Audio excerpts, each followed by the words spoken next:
చర్చించుకోబోతున్నాం the great AR Rahman గారు. ఇక్కడ చూడండి.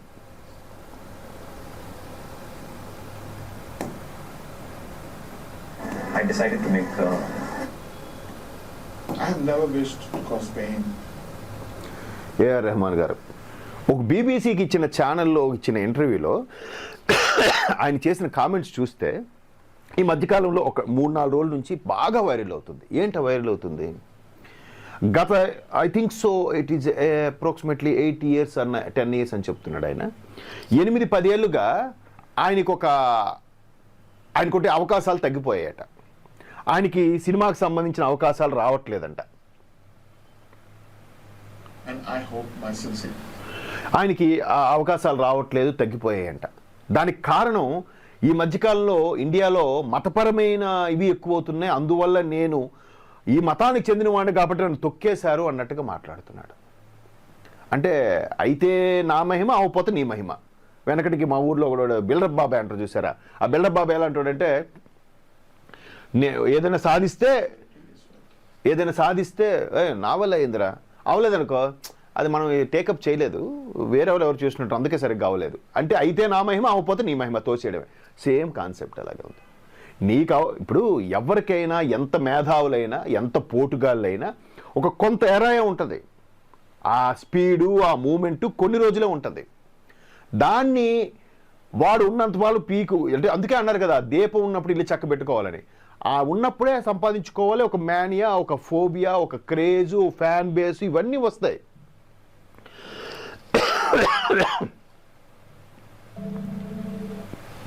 సో అలాంటిది అవన్నీ వదిలేసి ఇప్పుడు ఈయనకి అవకాశాలు తగ్గాయి అనేసరికి, ఇప్పుడు మణిశర్మ గారు ఎంత ఎక్స్ట్రాడినరీ మ్యూజిక్ డైరెక్టర్ అండి. ఆయన కొట్టే బ్యాక్గ్రౌండ్ స్కోరు ఇండియన్ స్క్రీన్ మీద ఇంకెవరు కొట్టలేరు. ఇళయరాజా గారు ఎంత ఎక్స్ట్రాడినరీ మ్యూజిక్ కంపోజర్ అండి. మరి ఆయన ఇప్పుడు ఆయనకు సినిమాలు ఉన్నాయి అవకాశాలు, కొంత ఏజ్ కొంత ఇదే ఇంత తగ్గుతూ ఉంటుంది.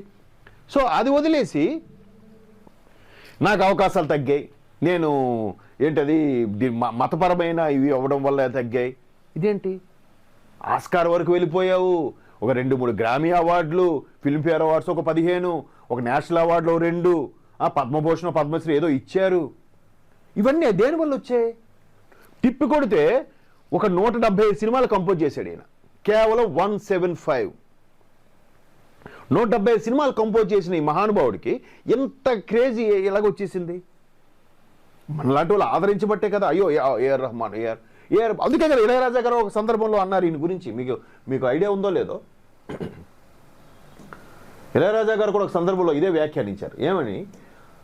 ఇప్పుడు ఆస్కార్ వచ్చేసింది, ఆ ఆస్కార్ వచ్చేసిందంటే దానికి అందులో ఎంత పెద్ద గొప్ప విశేషం కాదే అని. ఆఫ్ కోర్స్ అది ఆయన కూడా ఒక సందర్భంలో ఏఆర్ రెహమాన్ అదే అన్నాడు, నేను చాలా కంపోజ్ చేశాను, టాప్ 10 నాకు నేనుగా డిక్లేర్ చేసుకుంటే స్లమ్ డాగ్ మిలియనర్ టాప్ 10 తర్వాతే ఉంటుంది, అందుకనే అద్భుతమైన కంపోజ్ చేశాను నేను, బట్ అప్పుడు రాలేదు. ఇది మేబీ హాలీవుడ్లో ఇది ఒక రకమైన డ్రామా అనమాట. ఎలా అంటే వీడియో ప్లే అవ్వట్లేదు.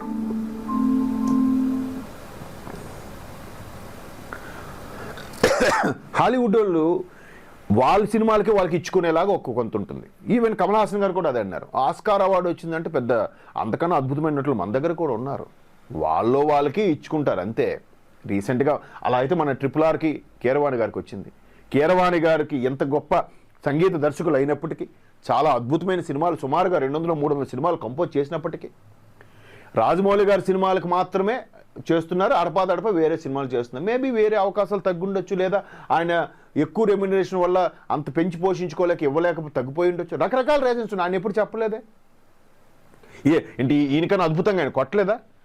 ఈయన ఫ్యాన్స్ని ఉరు తొలగించే స్థాయిలో ఆయన సాంగ్స్ లేవా? కీరవాణి గారివి, మణిశర్మ గారివి, ఇళయరాజా గారివి.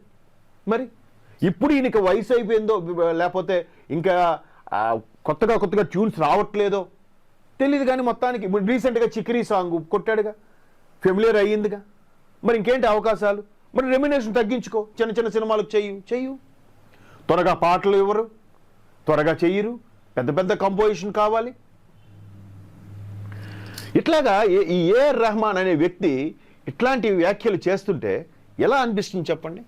అదే అంటున్నాను. ఇప్పుడు మన దగ్గర అవకాశాలు అందిపుచ్చుకొని భారతీయులతోనే భారతీయులు వేసే ఈ చిల్లరతోనే నిజంగా చెప్పాలంటే మనం చూసే వ్యూస్, మనం చూసే టికెట్ డబ్బులు ఇవన్నీ లేకపోతే ఇండస్ట్రీ ఎక్కడుంది, వీళ్ళు ఎక్కడున్నారు? కానీ ఎవరు అలా విరవేయలేదే. ఇప్పుడు చిరంజీవి గారు తీసుకోండి బెస్ట్ ఎగ్జాంపుల్. ఆయన నిన్న కూడా ఒక ఎక్స్లో పోస్ట్ పెట్టాడు. ఆయన హిట్లు వస్తుంటాయి, ఫ్లాప్లు వస్తుంటాయి, అవన్నీ ఉంటాయి, కానీ మీ ఆదరాభిమానాలే నాకు ముఖ్యం. కరెక్టే. మధ్యలో 2-3 సినిమాలు పోయాయి, మరలా అరే 70 ఏళ్ళ వయసులో కూడా ఏమిటి పర్ఫార్మెన్స్, ఏంటి కామెడీ, ఏమిటి స్టెప్స్, అది కదా చిరంజీవి. ఆయన నాకు ఇమేజ్ తగ్గింది, నాకు ఇప్పుడు మతపరంగా నన్ను తొక్కేశారు అన్నాడా? అలా అనుకుంటే బాలీవుడ్లో ఇప్పటికీ ఖాన్ త్రయం చక్రం తిప్పుతూనే ఉంది. సల్మాన్ ఖాన్, షారుఖ్ ఖాన్, అమీర్ ఖాన్. దంగల్ ఇప్పటికీ ఇండియాలో హైయెస్ట్ కలెక్షన్ తీసుకున్న సినిమా దంగల్, అమీర్ ఖాన్ కదా, మరి తొక్కేశారా? అఫ్ కోర్స్ అమీర్ ఖాన్ గారు అంటే అదొక పెద్ద స్టోరీ. ఆయన భార్య గారు ఏమి చెప్పారంటే, నా పిల్లల్ని ఇండియాలో పెంచాలంటేనే భయం వేస్తుందంటే, వెళ్ళిపోమ్మా, ఎవ్వరు ఉండమన్నారు ఇక్కడ, భూమికి భారం తగ్గుతుంది, భరతమాతకి భారం తగ్గుతుంది, వెళ్ళిపో పాకిస్తాన్, హ్యాపీ. ఆవిడెవరు, ఒక టెన్నిస్ ప్లేయర్, పేరు చెప్పొచ్చో చెప్పకూడదు, నాకు ఇండియా వస్తే అన్ని రిస్ట్రిక్షన్స్, ఇక్కడ ఫ్రీడమ్ లేదని స్టేట్మెంట్ ఇచ్చింది. ఇక్కడికి వచ్చాక అన్నీ మొన్న అనసూయ గారి కామెంట్స్, ఏదైతే శివాజీ గారి కామెంట్స్ అయ్యేలాగా ఇక్కడికి వస్తే అలా తయారవుతుంది, అక్కడికి వెళ్తే మాత్రం టాప్ టు బాటం కవరేజ్ ఉంటుంది. మరి ఏది ఫ్రీడమ్? ఇంకా ఆ టెన్నిస్ ప్లేయర్కే, ఆమె విజ్ఞతకే వదిలేద్దాం. అటు చూడండి ఎంత దౌర్భాగ్యం. మన దగ్గర ఎంత ఫ్రీడంగా ఉంటూ, మన దగ్గర వేసే చిల్లరతోనే బతుకుతూ, మనం ఇచ్చే డబ్బులతోనే ఇది చేస్తూ ఇలాగ మరి వెళ్ళిపోవచ్చు కదా. ఎక్కడికో వెళ్తే బాగుంటుంది. వేరే 23 మైనారిటీ కంట్రీస్ ఉన్నాయంట, అక్కడికి వెళ్ళి ప్రశాంతంగా బతకండి, హ్యాపీగా, మీకు అంత ఫ్రీడమ్ ఉంటుందో చూసుకుందాం. బయటికి రాలేరు ఇంక మీరు. ఇట్లాంటి కామెంట్స్ చేస్తే వీళ్ళు ఏమనాలండి? తిప్పికొడుతూ 175 సినిమాలు. తెలుగు చరిత్రలో మీకు ఎవరికి తెలుసో తెలియదో, చక్రవర్తి గారు అనే మ్యూజిక్ డైరెక్టర్ 80sలో భారీగా చక్కని మ్యూజిక్ డైరెక్టర్. ఆయన గుర్తింపు అంటే అప్పుడు సోషల్ మీడియా లేదో ఏం లేదు. ఆయన సినిమాలు మీరు ఆశ్చర్యపోతారండి. 1000కి పైగా సినిమాలు కంపోజ్ చేసిన one and only Indian screen మీద మ్యూజిక్ డైరెక్టర్ ఎవరు ఉన్నారంటే ది గ్రేట్ చక్రవర్తి గారు. ఆయన ఎంతమందికి భిక్ష పెట్టాడో, ఎంతమంది శిష్యులు తయారు చేశాడో ఎవరిని అడగండి చెప్తారు. రాజ్కోటి గారు, కీరవాణి గారు, వందే మాతరం గారు, మనో, ఇప్పుడు సోకాల్డ్ మణిశర్మ గారు, వీళ్ళందరూ కూడా అక్కడికి కీబోర్డ్కి ఏవో చేసేవారట. అంటే మణిశర్మ గారు నెక్స్ట్ జనరేషన్ అనుకోండి. అంటే ఎంతమంది మ్యూజిక్ డైరెక్టర్ ఇచ్చిన ఆయన వ్యక్తి, ఒక్క తెలుగులోనే 884 చిత్రాలు కంపోజ్ చేసిన the one and only music director Chakravarthy. తర్వాత ఆయన కొడుకు కొన్రోలు చేశాడు కానీ చేయలేకపోయాడు. కొత్త నీరు వస్తూ ఉంటుంది కదండి. ఇప్పుడు రీసెంట్గా మణిశర్మ గారు ఎంత గ్రేట్ మ్యూజిక్ డైరెక్టర్, ఆయనకు కూడా మొన్న ఒక ఏదో సాంగ్స్ ప్రోగ్రామ్కి గెస్ట్గా పిలిస్తే ఆయన అదే చెప్పాడు. ఇప్పుడు నిజంగా నా దగ్గర ఇద్దరు పనిచేశారు, వాళ్ళు నాకు హ్యాపీగా ఉంది, ఒక తమను ఇంకొక డిఎస్పి చెదగొడేస్తున్నారు, స్క్రీన్ని ఆడుకుంటున్నారు, కాకపోతే వాళ్ళకి ఇచ్చేటప్పుడు నాకు కూడా ఒక సినిమాకి ఛాన్స్ ఇవ్వండి అన్నట్టుగా అడిగాడు ఆయన సరదాగా, నాకు కూడా కంపోజ్ చేయడానికి ఇవ్వండి. మేబీ కొంత ఎరా అయిపోయిన తర్వాత కొంత వెనకబడుతూ ఉంటారు, కామన్ అది. అంత మాత్రాన ఈ ధర్మం వల్ల ఎలా జరిగింది, ఇన్ని రోజులు గుర్తులేదా? మీ అందరికీ తెలుసో తెలియదో, ఈయన అసలు పేరు దిలీప్ కుమార్. ఈయన ఒక హిందూ, ఆయన తండ్రి పేరు శేఖర్. మద్రాసు ప్రెసిడెన్సీగా ఉన్నప్పుడు మద్రాసు రాష్ట్రంలో పుట్టిన వ్యక్తి. సో ఆయన తర్వాత ఏదో విషయాలకు లేకపోతే ఏదో ఒక దర్గాకి మొక్కుకొని ఏదో చేసి పేరు మార్చుకున్నాడు. పేరు మార్చుకున్నది బాగా కలిసి వచ్చిందా కదా అని ఒక టాప్ డైరెక్టర్ అయిపోయాడు, అన్నీ అనుభవించాడు. రీసెంట్గా ఏం పట్టిందంటే కొన్నిసార్లు మైండ్ సెట్ దొబ్బుతుంటుంది, లేదంటే కొన్నిసార్లు బ్యాడ్ టైం నడుస్తూ ఉంటుంది. సేమ్ అదే బ్యాడ్ టైం నడుస్తుందేమో అనుకోవచ్చు కదా. దీన్ని ఎంటైర్ దేశానికి ఆపాదించడం ఏంటి? ప్రకాష్ రాజ్ గారి లాగా. సో ఈయన కూడా ఏం చేస్తాడు, రీసెంట్గా భార్యకు కూడా విడాకులు ఇచ్చాడు. ఏంటి 28 ఏళ్ళు కలిసి కాపురం చేసిన భార్యకు కూడా విడాకులు ఇచ్చాడు ఈ వయసులో. రేపో మాపో 60 ఏళ్ళలోకి వచ్చేస్తున్నాడు. అంటే sweet 60 seniors become a senior citizen. Senior citizen అవుతుంది. నేను ఇంకా కొత్త వాళ్ళతో పోటీ పడు, అవకాశాలు అందిపుచ్చుకో, ప్రయత్నించు, త్వరగా సాంగ్స్ ఇవ్వడానికి ట్రై చేయి. మీరు రామ్ గోపాల్ వర్మ గారి ఇంటర్వ్యూ చూస్తే ఈయన అసలు విషయం అన్నీ తెలుస్తాయి మనకి. మనం అనుకుంటాం రామ్ గోపాల్ వర్మ ఏదో మాట్లాడతాడు, కాదు, వాస్తవాలు మాట్లాడతాడు, ఓపెన్గా చెప్తాడు. ఎవడు అమ్మానైతే ఎవడు ఎక్కువ. మరి బాలీవుడ్లో సత్తా చాటేలాగా ఛాన్స్ ఇచ్చింది రామ్ గోపాల్ వర్మ. ఎప్పుడే నేను పేరు చెప్పాడండి ఈయన, ఏమంటే తమిళ్, మా తమిళమే గొప్ప అంటాడు. నిన్న ఒక స్టార్ మ్యూజిక్ డైరెక్టర్ చేసింది ఆర్జీవి. మనోజ్ వాజ్పేయి రీసెంట్గా ఫ్యామిలీ 3 సిరీస్కి ఈవెంట్లో ఆయన అదే చెప్పాడు. బికాజ్ ఆఫ్ ఇలా ఉన్న ఈరోజు ఇక్కడ ఉన్నానంటే బికాజ్ ఆఫ్ ఆర్జీవి ముందు ఆర్జీవి తర్వాత ఈ బాలీవుడ్ సెక్టర్ మారిపోయిందని చెప్పాడు. గుర్తుపెట్టుకున్నాడుగా. మనోజ్ వాజ్పేయి అనేవాడు సత్య సినిమాలో విలన్గా జేడీ చక్రవర్తి పాటు చేసిన వ్యక్తి ఈరోజు మనోజ్ వాజ్పేయికి స్టోరీలు రాస్తున్నారు. ఆయన పెట్టి ఓటీటీ ప్లాట్ఫామ్ వెబ్ సిరీస్ తీస్తున్నారు. ఆయన ఇప్పటికీ గుర్తుపెట్టుకున్నాడు. ఈయన ఒక్కరోజైనా ఆర్జీవి వాళ్ళని చెప్పాడు రంగీలా లేకపోతే ఈయనకి బాలీవుడ్ టచ్ లేదు అసలు. ఎంతో విసిగించేవాడంట, ఎంతో చేసేవాడంట. ఒక పాట ఇవ్వడానికి 3-4 రోజులు పట్టేదంట. మరి అప్పటికే 3 కోట్ల రెమ్యునరేషను. ఎలా 3 కోట్ల రెమ్యునరేషను? పైగా నీకు నచ్చినప్పుడు ఇస్తావు, నచ్చినప్పుడు పడుకుంటావు, నచ్చినప్పుడు స్టార్ హోటల్లో ఇస్తాం డ్రాగ్ చేస్తావు. ఎన్ని అయిన తర్వాత జనాలు ఎలా ఉంటారు? మెల్లమెల్లగా మారుతూ ఉంటారు. తెలుగులో కూడా ఒక ఫేమస్ కవి ఇలాగే ఒక పాట ఇవ్వడానికి 1 రోజులు 4 రోజులు పట్టేదంట. పేరు చెప్పను, అంటే అంత గొప్ప ఆయన కాబట్టి పేరు చెప్పను. ఆయన ఇలా విసిగిస్తున్న టైంలో అద్భుతంగా వేటూరి గారు వచ్చి అడిగిన మరుక్షణ గంటలో పాట రాసి ఇచ్చేసేవారు. దట్ ఈజ్ వేటూరి సుందరరామూర్తి గారు, మహానుభావుడు, ఏ లోకంలో ఉన్నాడు కానీ. సహజం, ఒక్కొక్కరు ఎలా నడుస్తూ ఉంటుంది, ఒక్కొక్కరు అయిపోయిన తర్వాత వస్తుంటే కొత్త నీరు వచ్చి చేరుతుంటుంది ఇండస్ట్రీకి. ఇప్పుడు చిరంజీవి గారు అంటే ఇప్పుడు జనరేషన్కి తెలియదు అంతగా. నాలాంటి వాళ్ళకి తెలుసు చిరంజీవి గారి ఇమేజ్ ఏంటో, రేంజ్ ఏంటో. బిగ్గర్ దాన్ బచ్చన్ రజనీ కూడా చిరంజీవి గారి తర్వాత అది చిరంజీవి గారి రేంజ్. ఇప్పుడు వాళ్ళకి ఎవరు తెలుసు? రామ్ చరణ్ అంటే తెలుసు, ఎన్టీఆర్ అంటే తెలుసు, బన్నీ అంటే తెలుసు. వస్తుంటుంది ఎరాపో. అంత మాత్రాన చిరంజీవి గారు గత 10 ఏళ్ళ నుంచి నా టైం బాగాలేదు, నాకు అవకాశాలు ఇవ్వట్లేదు, తొక్కేస్తున్నాను అంటాడు ఆయన. ఏ రోజు అనలే.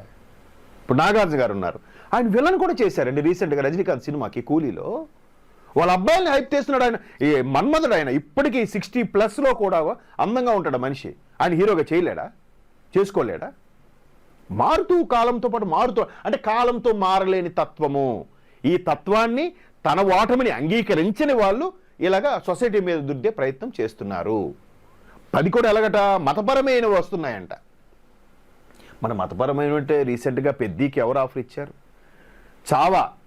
నిజంగా ఔరంగజేబు గారి యొక్క వెధవతనం అంతా కూడా బయటపెట్టి శివాజీ గారి అబ్బాయి సంభాజీ ఎంత గొప్పవాడో తెలియజెప్పే ఒక అద్భుతమైన సినిమాని ఈయనకి ఎందుకు ఇస్తారండి? నిజంగా ఆ ఫీలింగ్ ఉంటే. రీసెంట్ బ్లాక్ బాస్టర్ చావాయే కదా. అంటే ఈ ఓటమిని తట్టుకోలేని వారవలేని మనుషులు ఇలాగే బిహేవ్ చేస్తారు. కాలంతో పాటు మారుతూ ఉండాలి. బెస్ట్ ఎగ్జాంపుల్ జగపతి బాబు గారు తెలుగు ప్రేక్షకులకి, మహిళలకి బాగా ఇష్టమైన హీరో, అందమైన హీరో, ఫ్యామిలీ హీరో. సడన్గా స్టైల్ మార్చుకోలే, విలను క్యారెక్టర్ ఆర్ట్. ఇప్పుడు జగపతి బాబు లేని సినిమా లేదు. ఆయన సినిమాలు ఎవడు చేసుడు నాకు తెలిసి. ఆయన ఎప్పుడైతే లెజెండ్ సినిమాలో విలన్గా మారాడో అప్పటి నుంచి సంవత్సరానికి 10-20 సినిమాలు చేసుకెళ్ళిపోతున్నాడు ఆయన. మారుతూ రావాలి. అది యాక్సెప్టెన్స్ రానోడు ఇలాగే ఉండిపోతాడు. ఏమంటే నాకు దగ్గర నుంచి రావట్లేదేమో. హారిస్ జయరాజు లేరు, అప్పుడు అక్కడ అనిరుద్ధ్ దొల్లగొడేస్తున్నాడు తమిళనాడులో. అక్కడ హారిస్ జయరాజు ఎక్స్ట్రాడినరీ కంపోజరు. ఎక్కడ యువన్ శంకర్ రాజు ఎక్స్ట్రాడినరీ కంపోజరు. ఇప్పుడు అనిరుద్ధేగా ఎక్కువ. లేకపోతే ఆయన ఎవరు, మన ఏఆర్ రెహమాన్ మేనల్డ్ ఒక ఆయన ఉంటాడు, పేరు గుర్తు రావట్లేదు, హీరోగా కూడా చేశాడు ఆయన. సో ఇట్లాంటివన్నీ అప్పుడప్పుడు టైంకి అనుగుణంగా మారాలి. కానీ ఇలాంటి కామెంట్స్ చేసి మళ్ళీ ఎక్స్లో పోస్ట్ చేసి నా ఉద్దేశం అది కాదు, నేను అలా అనుకోలేదు, ఎవడని కామెంట్ అంటే కడుపులో మంటంతా బయటకు వచ్చేసిన తర్వాత ఇప్పుడు అంటే నువ్వు కాలంతో పాటు మౌల్డ్ అవ్వలేదు, అప్గ్రేడ్ అవ్వట్లేదు, అవ్వలేకపోతున్నావు బట్టి వెనకబడ్డావు. అది అంగీకరించాల్సిన విషయం. పైపెచ్చు ఆర్టిఫిషియల్ ఇంటెలిజెన్స్ వచ్చిన తర్వాత దానికి ఇంకా చాలా మారిపోయాయి. మీరే పాడక్కర్లేదు, ఎవరెవరో పాడేస్తున్నారు. తొక్కలో గొంతుకేసుకుని ప్రతి ఒక్కడు పాడేస్తున్నాడు, దాంట్లో అడ్జస్ట్మెంట్ చేసేస్తున్నాడు. ప్రతి ఒక్కడు సింగరే, చేతిలో ఫోన్. ప్రతి ఒక్కడు కూడా ఒక ఫిల్మ్ ఆర్టిస్టే, ప్రతి ఒక్కడు ఒక జర్నలిస్టే, ప్రతి ఒక్కడు సింగరే, ప్రతి ఒక్కడు మ్యూజిక్ డైరెక్టర్ అయిపోతున్నారు. ఎవరు తాడు ఓన్ బ్లాగర్ క్రియేట్ చేసుకొని సాంగ్స్ అని పెట్టేస్తున్నారు. ఇంకా మీకు మ్యూజిక్ ఎవరికి కావాలి? సో మనం ఏం చేయాలి? లేదా రెమ్యునరేషన్ తగ్గించుకోవాలి. ఎక్కడ సార్ ఇది తాల్ టైంకే 3 కోట్ల రెమ్యునరేషన్ అంటే, తాల్ అంటే ఆల్మోస్ట్ 20-25 ఏళ్ళ కిందట సినిమా అది. ఇప్పుడు ఎంత ఉంటుంది రెమ్యునరేషన్? ఎక్కడ ఇచ్చుకోగలరు? ఎవరుగా? సో ఇవన్నీ యాక్సెప్టెన్స్ వల్ల వేరే ప్రోగ్రామ్స్కో, లేకపోతే లైవ్ కాన్సర్ట్స్కో, లేదా మ్యూజిక్ ఆల్బమ్స్కో ఇట్లా డైవర్ట్ అవుతూ ఉండాలి తప్ప నీకు రాని అవకాశాలని యావత్ దేశం మీద నువ్వు వచ్చిన అవకాశాలు మరి ఇచ్చేసే తిరిగి అలాగే ఇవ్వం మళ్ళీ. సో నీ భార్యకి నీ భార్య నీకు ఎందుకు నచ్చలేదు కాబట్టి విడాకులు ఇచ్చేసావుగా. మీ పర్సనల్ రీజన్స్ మాకు అనవసరం. 28 ఏళ్ళ తర్వాత ఇచ్చేసావుగా. జనరల్గా 20 ఏళ్ళ తర్వాత ఒక అలవాటుగా అయిపోవాలి, కానీ ఇంకా నచ్చలేదు 28 ఏళ్ళ తర్వాత విడాకులు ఇచ్చిన వ్యక్తి ఇప్పుడు నువ్వు కూడా నచ్చట్లేదేమో జనాలకి, నీ చేసే కంపోజ్ అంతగా అట్రాక్టివ్గా ఉండట్లేదేమో, పెక్యులర్గా ఉండట్లేదేమో, ఆ యాక్సెప్టెన్స్ లేదు కాబట్టి ఈ డైలాగులన్నీ వస్తున్నాయి. దాన్ని మళ్ళీ వేరేలా అర్థం చేసుకున్నారంటే అది నేను ఇంటర్వ్యూ చేసిన చిన్న ఛానల్, BBC ఛానల్. పోనీ అంటే ఇప్పుడు అన్నిదని అనేసి మీకు భావం వేరేలాగా అర్థమవుతుందని అంటే నువ్వు మాట్లాడింది సరిగా మాట్లాడలేదా, లేకపోతే మాకు అర్థం కాకుండా సరిగా అర్థం కాలేదా? సో ఇది వైరల్ అవుతుంది. అంటే ఒక టైం దాటిన తర్వాత ఎవడైనా దిగి రావాల్సిందే, తగ్గుతూ వస్తుంది, కామన్ అది. ఎవడు పోటుగాడు కాదు. రతన్ టాటా ఎలాంటి వ్యక్తి, ఆయన ఒక్కసారి పక్కకు తప్పుకున్నాక టాటా కూడా ఫ్లక్చువేషన్ వచ్చిందిగా, ఎవరెవరో వచ్చారుగా, CEOలుగా, చైర్మన్లుగా, డౌన్ అయిందిగా, తప్పదు. అంతకంటే గొప్పలేం కాదుగా మీరు. అంటే ఇవన్నీ ఒక కాంట్రవర్సీ, అంటే దాన్ని ఏమంటారు, ఓటమిని అంగీకరించలేక, చేతకానంతనాన్ని యాక్సెప్టెన్స్ చేయలేక ఇట్లాగా రుద్దే ప్రయత్నం చేస్తారు. మళ్ళీ ఇటువంటి వాళ్ళు అదృష్టాన్ని నమ్ముకోరు, మా టాలెంటే అంటారు. అంటే వీళ్ళు గెలిస్తే వీళ్ళు టాలెంట్, పోతే మాత్రం బ్యాడ్ లక్ అంట. మరి బ్యాడ్ లక్ ఏంటి? అదృష్టాన్ని ఒప్పుకోరు వీళ్ళు, వాళ్ళ ఎరా నడిచింది అని.